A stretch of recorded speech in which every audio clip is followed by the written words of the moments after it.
ibang mga balita, 10 nang nare-recover na na bangkay sa nasunog na maximum security compound sa Regional Prison sa Abuyog, Leyte. Para sa karagdagang detalye, may live report si Haji Reyeta. Haji.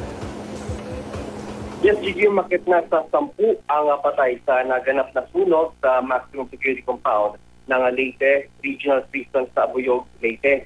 Ang sunog na sumiklab sa alas 4 na ng hapon ay umabot ng 8 oras bago napula.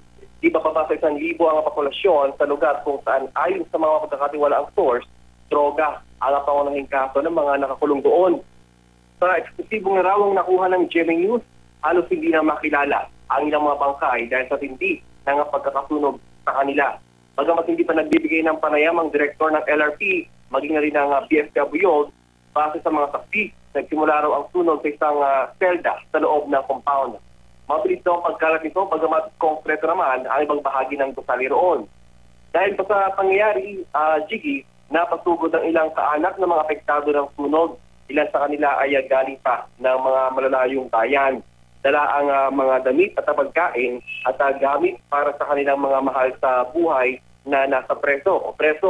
Pero dismayado raw sila, Jiggy, dahil hindi sila pinapapasok para kumustahin ang kalagayan ng kanilang kaanak na preso.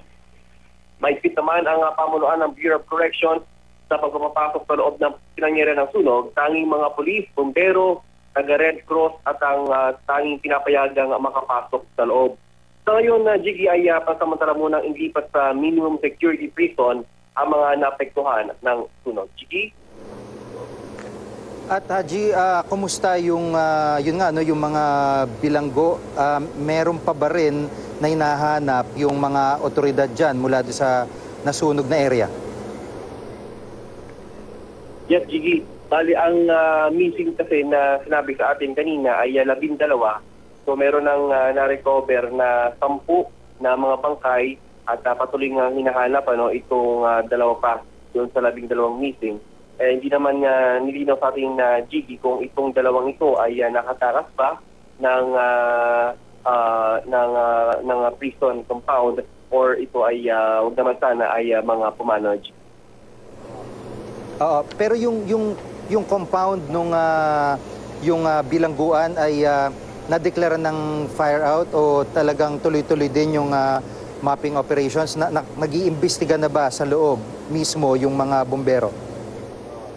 Yes, Jiggy, na-declare na siya na fire out alas 12 ng ating kagabi at kaninang umaga nga ay ginawa itong kanilang mapping at clearing operational rin kung saan nga natagpuan itong 10 bangkay na talaga naman yung pang-describe sa ating Jiggy ay talagang kumbaga sunog na sunog at hirap nang makilala. At sa ngayon, for confidential reason daw muna, ay hindi mo na nila ilalabas yung pagkakakilanlan nitong 10 preso na namatay doon sa sunog. At talagang bantay sarado itong maximum security compound dahil talagang inuusiti yung mga makakapasok at tanging mga otoridad lamang yung maaaring makasunod. Maraming salamat, Haji Reyeta.